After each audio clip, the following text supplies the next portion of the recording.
मी P. H. Patil sir आपल्या सर्वांचं online लेक्चरमध्ये स्वागत करतो. नेक्स्ट क्वेश्चन पहा 9th. Right the antecedent, that is given part, and the consequent, that is part to be proved in the following statements.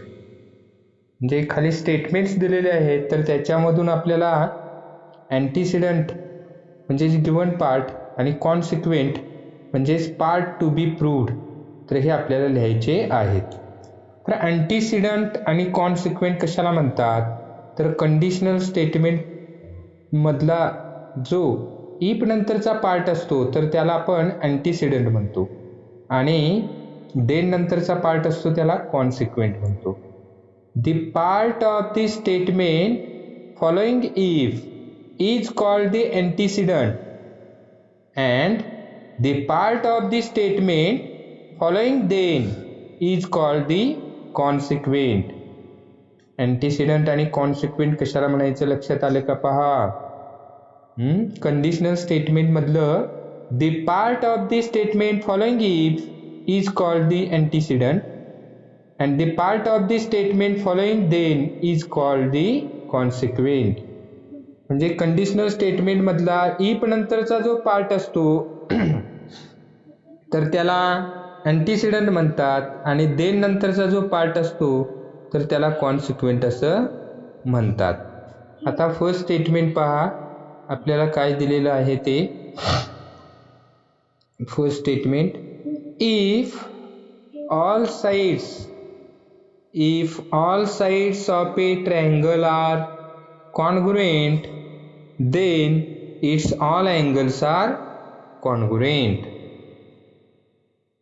पाहता इथे या स्टेटमेंट मध्ये इफ नंतर कोणता पार्ट आलेला आहे पहा. इफ नंतर आलेला पार्ट पहा. इफ नंतर जो पार्ट आलेला आहे तो इथे आहे आणि इथे देन आहे पहा. इथे इफ आहे आणि देन नंतरचा पार्ट आहे तो इकडे अंडरलाईन मी केलेला आहे. तर आता आपल्याला इथे अँटीसिडंट लिहिताना काय करायचं आहे पहा. आन्सर लिहिताना अँटीसिडंट लिहिताना आपल्याला इफ नंतरचा पार्ट लिहायचा आहे. इफ नंतरचा पार्ट लिहायचा आहे म्हणजेच all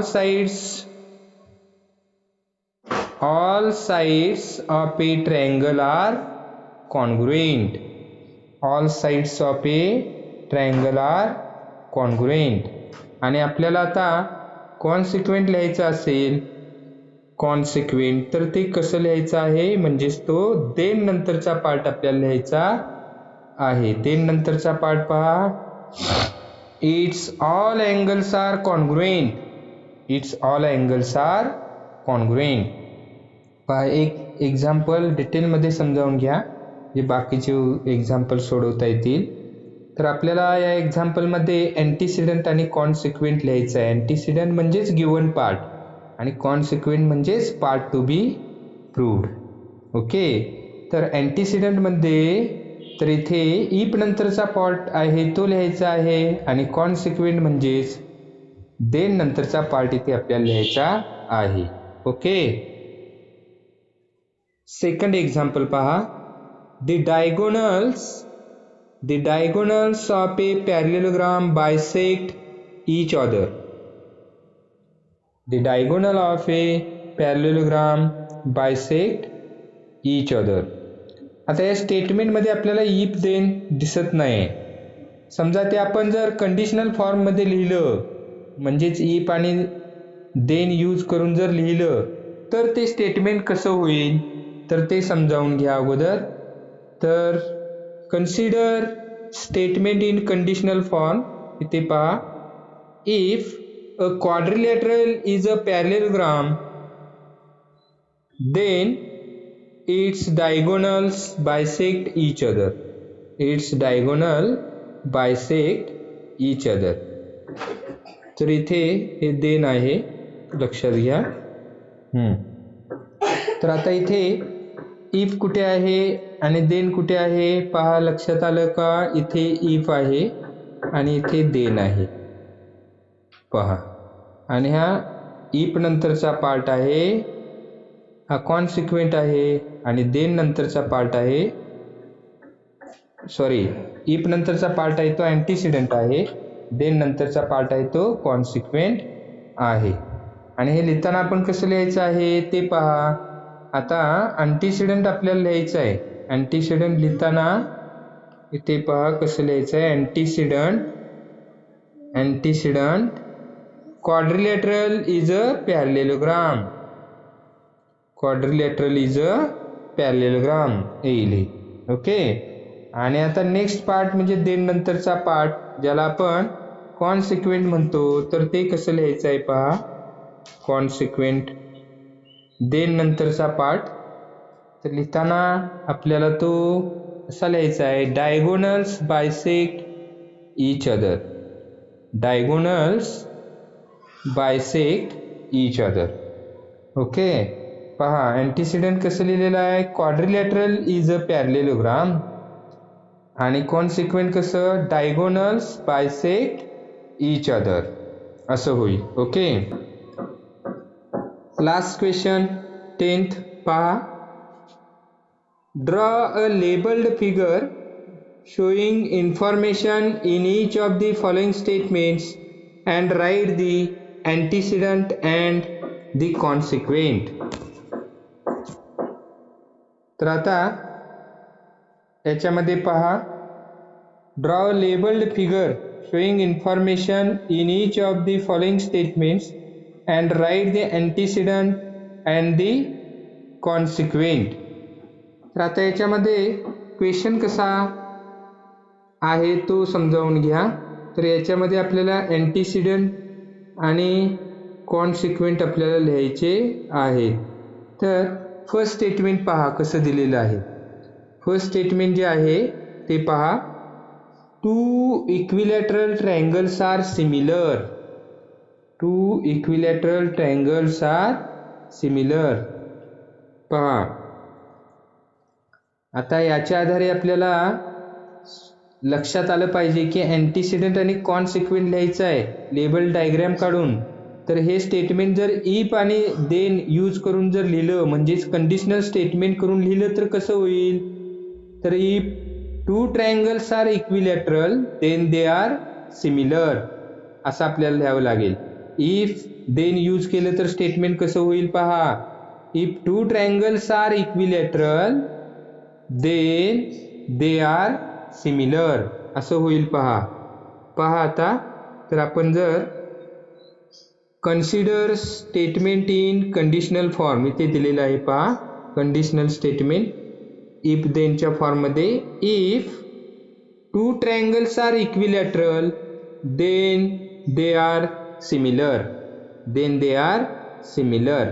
तर या स्टेटमेंटमध्ये इथे इफ इथे आहे आणि देन इथे आहे पहा. तर इफ नंतरचा पार्ट आहे तर त्याच्या आधारे अँटीसिडंट लिहायचं आहे, आणि देन नंतरचा पार्ट आहे त्याच्या आधारे आपल्याला कॉन्सिक्वेंट लिहायचं आहे, हे लक्षात घ्या. आता इथे अँटीसिडंट पहा. इफ नंतरचा पार्ट आपल्याला इथे घ्यायचा आहे. त्याच्यामुळं two triangles are equilateral. Two triangles are equilateral. आता याच्या आधारे आपल्याला डायग्राम काढायचे आहे. टू इक्विलॅटरल ट्रायंगल आपल्याला घ्यावे लागतील, हे लक्षात घ्या.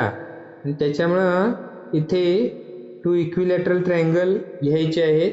इथे पहा ABC, याच्या तिन्ही साईड इक्वल आहेत, हे सेम साईनने दाखवलेलं आहे. आणि इकडे PQR घेतलेलं आहे. तर याच्याही तिन्ही साईड्स इक्वल आहेत, ते सेम साईनने दाखवलेलं आहे, हे लक्षात घ्या. ओके. डायग्राम पहा. हां. तर आता डायग्रामच्या आधारे आपल्याला इथे लिहायचं आहे. डायग्रामच्या आधारे बघा अँटीसिडंट कसं लिहिलं. वर्डमध्ये two triangles are equilateral. Two triangles are equilateral. आता डायग्रामच्या आधारे लिहायचं आहे. Triangle ABC and triangle PQR are equilateral.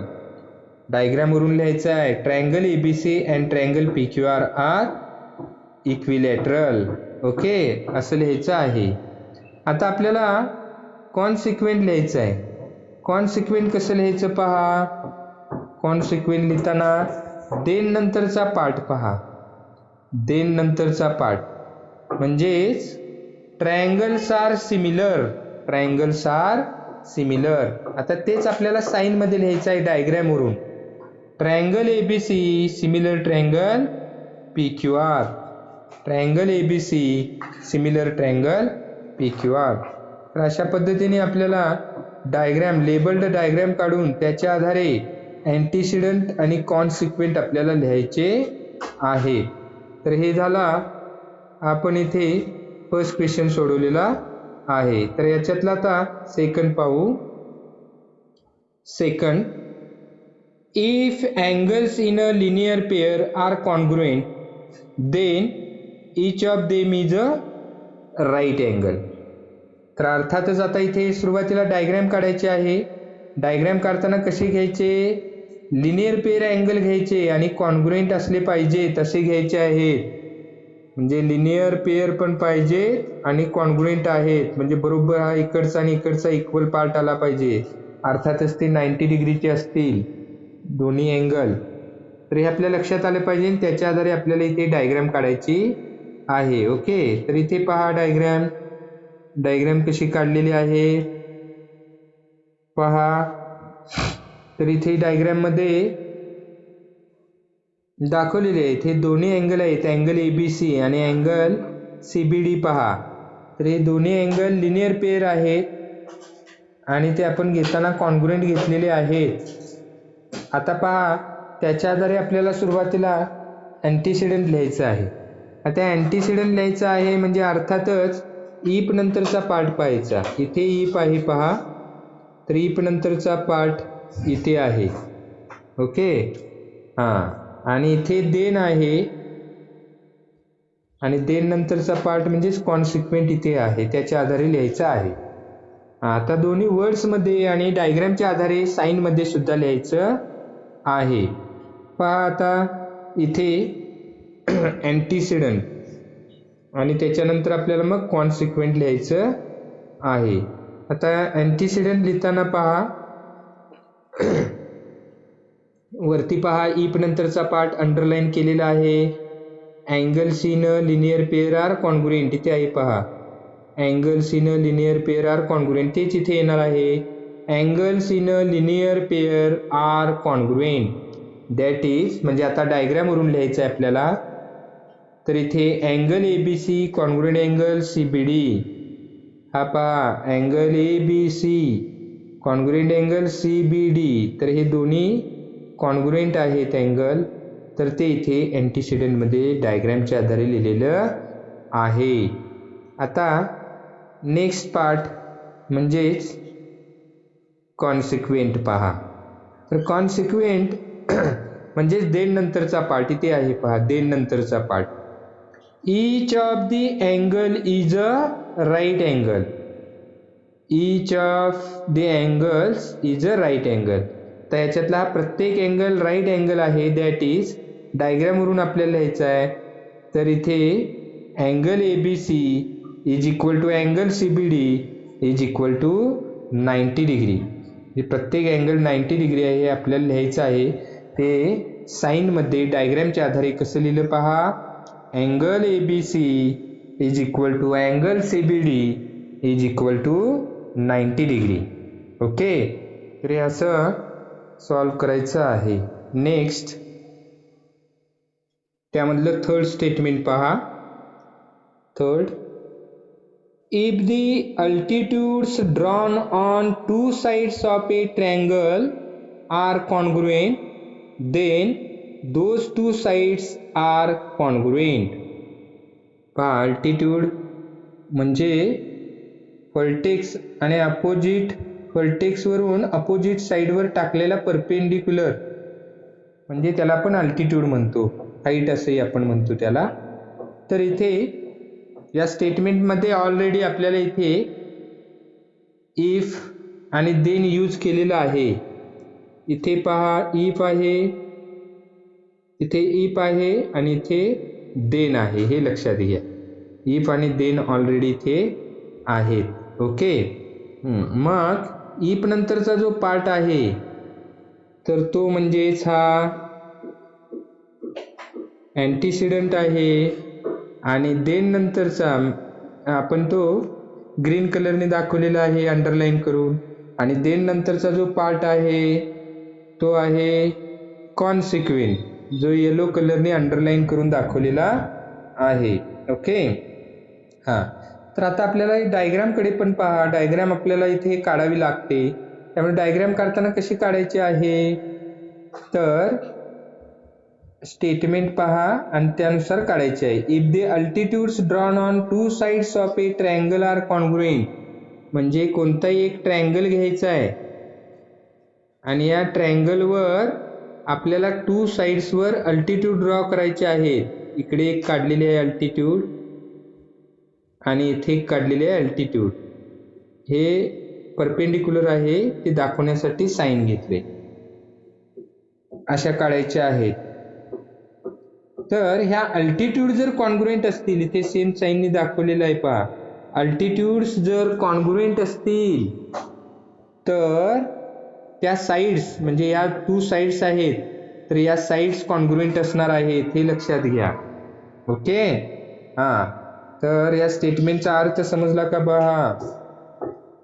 If the altitudes drawn on two sides of a triangle are congruent, त्या अल्टिट्यूड जर कॉन्ग्रुएंट असतील, पहा, अल्टिट्यूड्स जर कॉन्ग्रुएंट असतील तर साइड्स ज्याच्यावर त्या अल्टिट्यूड्स आहेत त्या साइड्स ब्लॅक कलरने दाखवलेल्या, तर त्या साइड कॉन्ग्रुएंट असतात, असं आहे. ओके. हां, आता वन बाय वन आपण पहा. सुरुवातीला आपण इथे अँटीसिडंट पाहू कसं लिहायचं आहे ते, आणि नंतर मग कॉन्सिक्वेंट कसं लिहायचं पाहू. ओके. तर आता इथे पहा, अँटीसिडंट लिहिताना वर्ड्समध्ये कसं लिहायचं आहे. Altitudes drawn on two sides of a triangle are congruent. Altitudes drawn on two sides of a triangle are congruent वरती मी हायलाइट्स करून दाखवलेला आहे पहा. तर तो इफ नंतरचा पार्ट येतो. ओके. आता तो डायग्रामच्या आधारे लिहायचा आहे. डायग्रामच्या आधारे लिहिताना पहा, that is in triangle ABC segment BM perpendicular side AC. इथे पहा सेगमेंट BM, डायग्राम थोडी रिकामी करतो म्हणजे लक्षात येईल. हां, इथे पहा segment BM perpendicular side AC, A dash M dash C, A dash M dash C. Okay. हां, आणि आता आणखीन पहा, next segment CN perpendicular side AB, A dash N dash B. इथे पहा segment CN perpendicular side AB, perpendicular side AB, परपेंडिक्युलरचं sign आहे इथे, आणि A dash N dash B, A dash N dash B. Okay. हां, आणखीन काही additional लिहायचं आहे याच्यामध्ये, तर त्या अल्टिट्यूड्स कॉन्ग्रुएंट आहेत हे पण सांगितलेलं आहे, त्यामुळे ते अँटीसिडंटमध्ये येणार हे लक्षात घ्या. आणि त्याच्यामुळे segment BM congruent segment CN, segment BM congruent segment CN. तर एवढा पार्ट येईल. अँटीसिडंट पुन्हा एकदा पहा. Altitudes drawn on two sides of a triangle are congruent. डायग्रामवरून कसं होणार. In triangle ABC segment BM perpendicular side AC, A dash M dash C, segment CN perpendicular side AB, A dash N dash B, and segment BM congruent segment CN. Okay. हां, आता consequent part पहा. आता consequent part इथे then नंतरचा part येतो. इथे पहा those two sides are congruent. याच्या आधारे आता लिहायचं आहे those two sides are congruent. Then नंतरचा पार्ट लिहिला. त्या साइड कोणत्या, तर AB आणि AC आहे, त्यामुळे डायग्रामवरून कसं होणार. That is side AB congruent side AC. तर ही AB आणि AC, तर ह्या कॉन्ग्रुएंट आहेत, असं ते कॉन्सिक्वेंटमध्ये येणार. ओके. तर अशा पद्धतीने आपल्याला दिलेल्या गिव्हन स्टेटमेंटवरून आपल्याला इथे अँटीसिडंट आणि कॉन्सिक्वेंट लिहायचं असतं. ओके. हा व्हिडिओ मनापासून आवडला असल्यास तो लाईक करा आणि माझ्या चॅनेलला सबस्क्राईब करा. धन्यवाद.